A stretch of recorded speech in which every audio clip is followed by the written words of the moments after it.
জয় বাবা।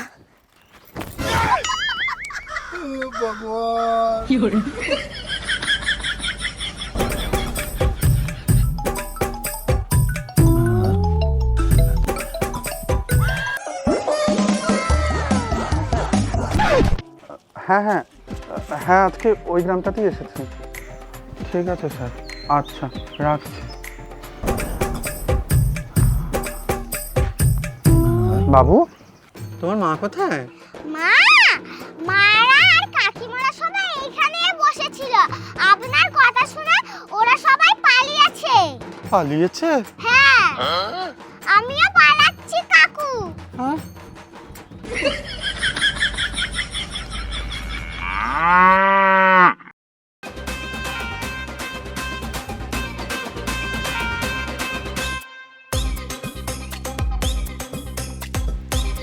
বাবা, শপিং করতে যাব, টাকা দাও। শপিং করতে যাবি?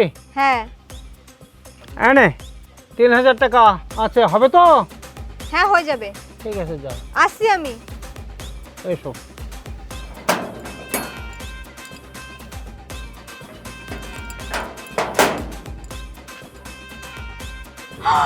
নন্দনের স্যার তো চলে এসছে। এখন শপিং এ গেলে হবে না, এই আপদটাকে সামলাতে হবে।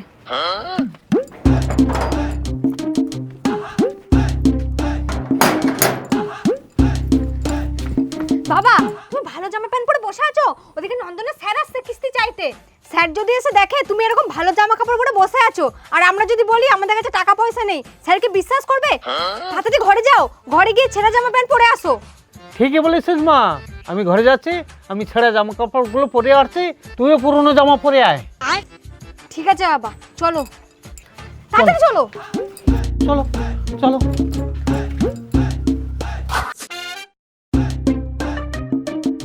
বাবা, তাড়াতাড়ি আসো, নন্দনের স্যার তো চলে আসবে।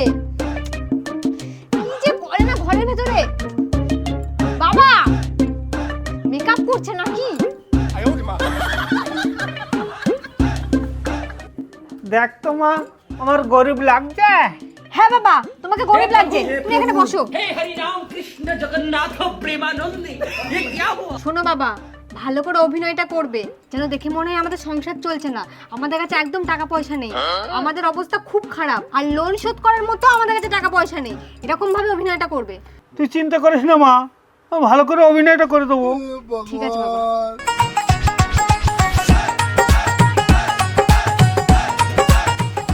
আজকে পুরো কিস্তির টাকা আদায় করেই যাব। বাবা, ওই দেখো নন্দনের স্যার আসছে।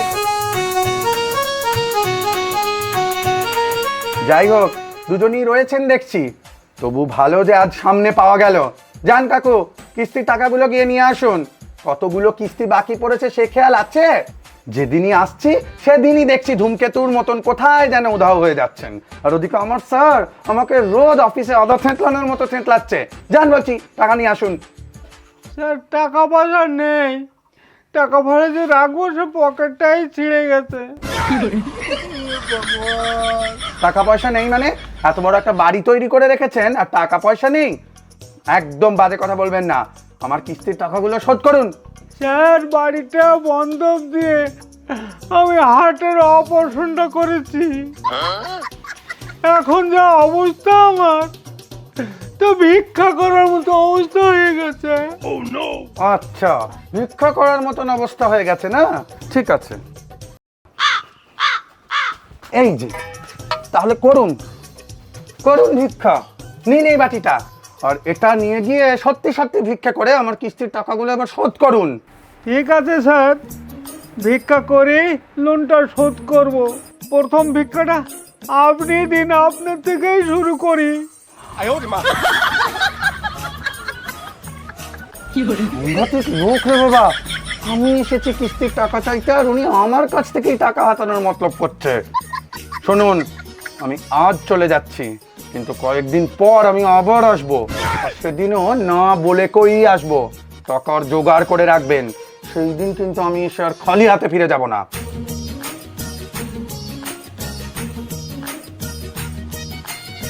বাবা, স্যার তো বললো পরের বারে আসবো, পরের বারে কি বলবো? তুই চিন্তা করিস না মা, পরের বার এলে না আমি অন্য একদিন দেখিয়ে দেবো। ঠিক আছে বাবা, ঘরে চলো। হ্যাঁ তাই চলো মা।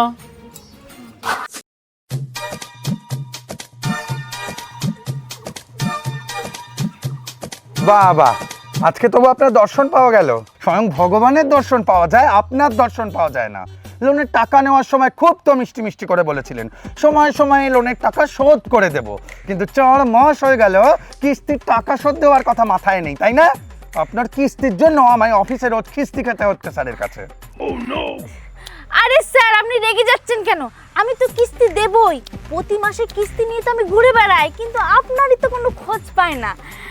আজকে যাক বাড়িতে এসেছেন, ভালো করেছেন। চলুন, আমার বরের কাছে টাকা রাখা আছে, আপনাকে দিয়ে দেব। চলুন।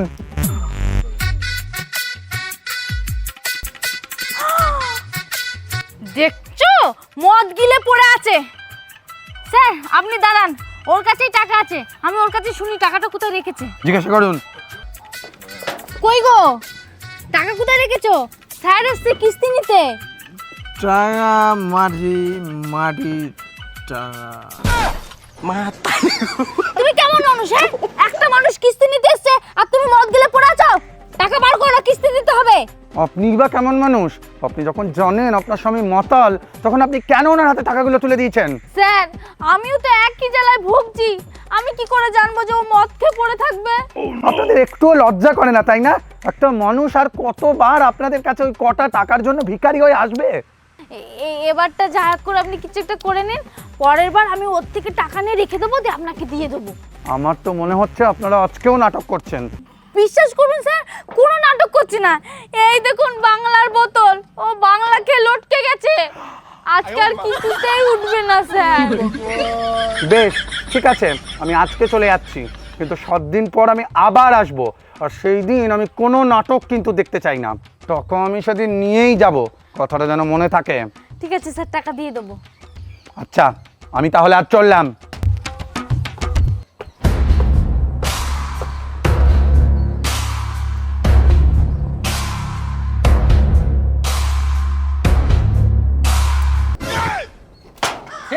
हे प्रभु हे हरि राम कृष्ण जगन्नाथ দেখলে प्रेमानंद কেমন নাটকটা করলাম?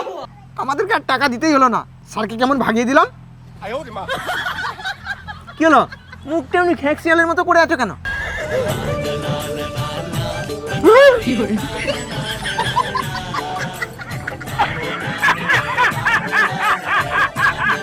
আজকেও আবার নাটক করছিলেন? আপনাদের সঙ্গে থেকে থেকে আমি বুঝে গেছি যে আপনারা কেমন নাটক করতে পারেন। আজ আমি কিস্তির টাকা না নিয়ে কোথাও যাব না। বের করুন সব কিস্তির টাকা। স্যার আমাদের কাছে 1 টাকাও নেই, এ শালা শয়তানটা মদকে সব শেষ করে দিয়েছে শালা। কোথা থেকে টাকা দেব? স্যার আপনি একটা কাজ করুন, আমার এই সোনার কানেরটা নিয়ে যান, আপনাকে টাকা দিলে তখন আবার দিয়ে যাবে না। টাকা নেই স্যার, এই নিন কানেরটা, আমি আপনাকে টাকা দিলে তখন আপনি ফেরত দিয়ে দেবেন। ঠিক আছে, বেশ, আজকে তাহলে আমি এলাম। হ্যাঁ স্যার, আমার কাছে আর টাকা নেই। স্যার, এখানে 10,000 টাকা আছে স্যার। 10 কেন? পূজা ব্যানার্জি আর সোনালী মণ্ডল ওদের 5 মাসের টাকা বাকি আছে, টাকা দেয়নি? পূজা ব্যানার্জির কাছে আজকে টাকা ছিল না স্যার, উনি একদম দিতে চাইলো না। আরে বাবা, ওরা তো মিথ্যে কথা বলবেই, আপনাকে ধমকি দিয়ে টাকা আদায় করতে হবে, আপনি তো লোনের স্যার। আমি হুমকি দিয়ে এসেছি স্যার, আমি বলেছি পরের সপ্তাহে গিয়ে অবশ্যই টাকাটা ওনার কাছ থেকে নিয়ে আসবো।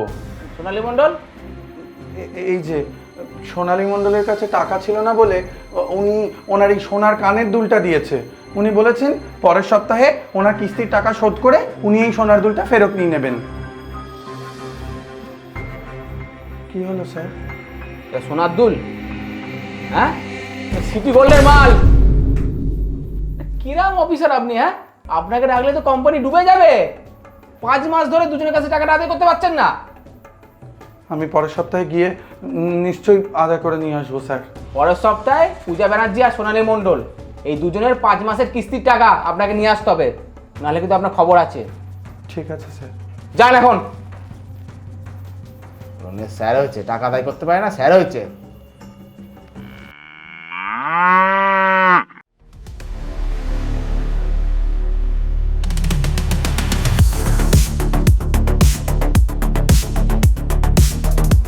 কই লোনের টাকাগুলো দিয়ে যান।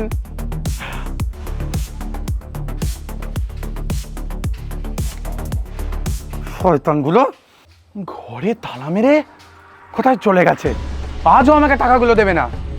দেখি তো কোথায় গেল।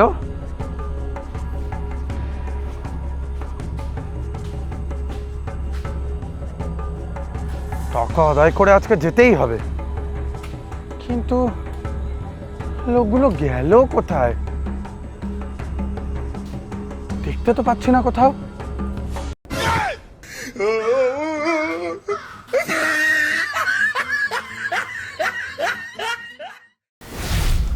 বাবা দোলনাটা ঠিক এই নন্দনের স্যার আসছে, কি করবে বলো?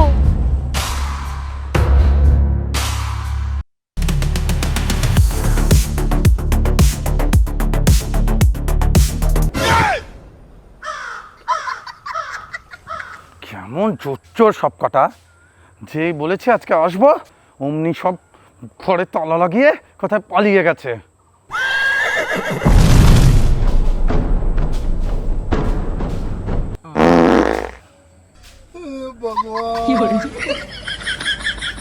তুমি পদ মারার জায়গা পেলে না, গাছে উঠে তোমাকে পদ মার তুলো। চেপে রাখতে পারিনি। কেমন একটা বাজে গন্ধ বেরোচ্ছে। মা তারি গো ভাই। তাদের জন্য আমরা না ধরা পড়ে যায়। চুপ করো। এই জন্য বলি উল্টো পাল্টা কেউ না। টাকা মনে হচ্ছে আজও পাওয়া যাবে না। আমি তাহলে যাই, গন্ধে আর টেকা যাচ্ছে না। অন্য একদিন আসবো বাবা। দেখেছ তুমি যে বলছিলে না পাঁদের গন্ধের জন্য স্যারের কাছে ধরা পড়ে যাব, ওই পাঁদের গন্ধের জন্যই স্যার পালালো। চলো আমার নামো। মা টাকা দিতে হবে না। হ্যালো, হ্যালো, নন্দনের স্যার তোদের বাড়ি যাচ্ছে। কি নন্দনের স্যার আসতে? হ্যাঁ ঠিক আছে তুই রাখ, আমি স্যারের ব্যবস্থা করছি। ঠিক আছে, রাখ। বাবা বাবা তাড়াতাড়ি বেরো, নন্দনের স্যার আসছে।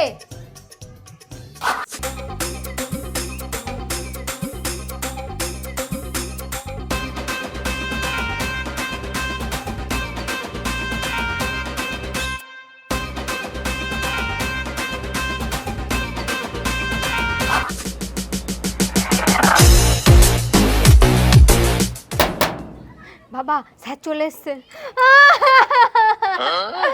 ও বাবা তোমার কি হলো গো? কি হয়েছে কি ওনার? ঘরে ঘুমাচ্ছিলাম বলে বাইরে ঘুমিয়েছে, দেখতে পাচ্ছ না মানুষটা মরে গেছে। ও বাবা কিভাবে হলো এসব? তোমার জন্য আজকে বাবার এই অবস্থা। মানে আমি কি করলাম? তুমি সেদিনকে লোনের জন্য এমন প্রেসার দিলে, আমার বাবা প্রেসার সহ্য করতে না পেরে হার্ট অ্যাটাক করে মরে গেছে।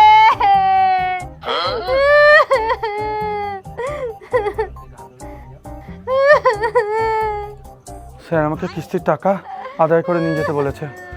আমাকে আজকে আদায় করে নিয়ে যেতেই হবে। বোন তুমি বরং আমাকে কিস্তির টাকাটা এনে দিয়ে দাও, আমি চলে যাই। তোমার লজ্জা করে না? আমার বাবা মরা পড়ে আছে, তুমি কিস্তির টাকা চাইছো? তুমি তো মানুষ না জল্লাদ।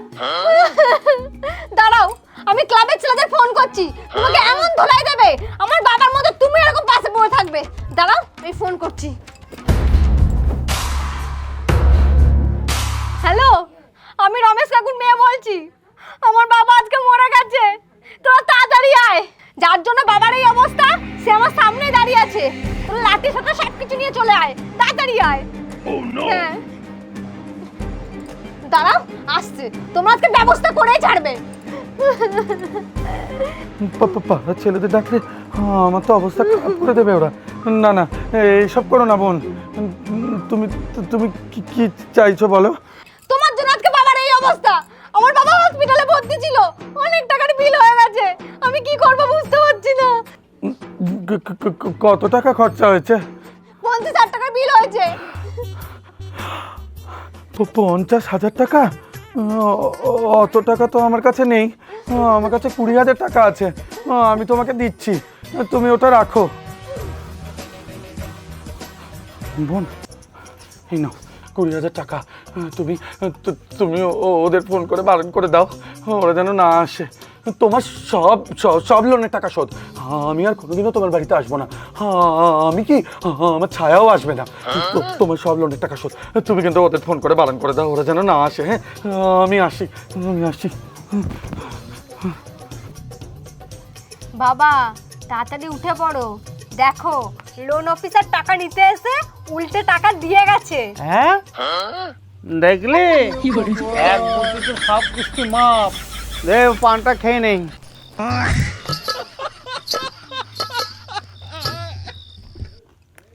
দে টাকাটা দে। এই নাও বাবা। ভালোই ইনকাম হয়ে গেল। চলো বাবা। যাক, এসছেন? লোনের টাকাগুলো বার করুন, খাতায় তুলতে হবে। কি হলো, বার করুন। না মানে স্যার, আমি আজকে কোনো লোনের টাকা নিয়ে আসতে পারিনি। কেউ টাকা দেয়নি? চন্দনা ঘোষ, মৌদাস আর নিপা চ্যাটার্জি টাকা দিয়েছিলেন, কিন্তু আমি ওই টাকাগুলো হারিয়ে ফেলেছি। হারিয়ে ফেলেছি মানে? আপনি লোনের অফিসার না ছাগল? কোনো জ্ঞান নেই? 5 মাস ধরে মানুষগুলো ঘুরাচ্ছে, টাকা আনতে পারছেন না, আর টাকা দিয়ে হারিয়ে ফেললেন। লোন দিয়েছে, টাকা আদায় করতে পারছে না, তা কিসের লোনে ছাড় হয়েছেন? তা কি দেখে লোনগুলো দিয়েছিলেন? লোকগুলোকে কি দেখে দিয়েছিলেন যদি আদায় করতে না পারেন? আর ওরা তো মিথ্যা কথা বলবেই, টাকা নেই টাকা নেই, আপনাকে আদায় করতে হবে প্রেসার দিয়ে। আরে আপনাদের মতো মানুষকে রাখলে তো কোম্পানি ডুবে যাবে। কাজ বাজ ছেড়ে দিলে ছাগল চড়ান ছাগল। লোনের কাজে ঢুকেছে, টাকা আদায় করতে পারছে না, কাজে ঢুকেছে, অফিসার হয়েছে।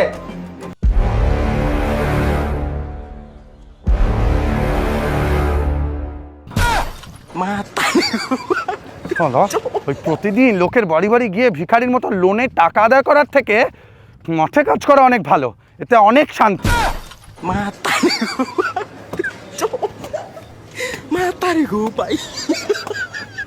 আর ওই সালা অফিসের জল্লাদ আমাকে দিন রাত খালি অপমান করতো, জানো আমি ইচ্ছা করে লোনের টাকাগুলো আদায় করে নিয়ে আসছি না। চলো, এখন আমি অনেক শান্তিতে আছি, দরকার নেই আমার এই কাজের, তার থেকে মাঠে কাজ করে অনেক ভালো থাকবো।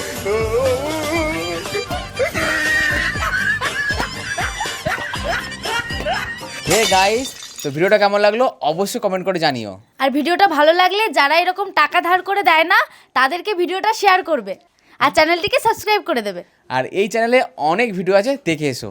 তো দেখা হবে নেক্সট ভিডিওতে। Good bye.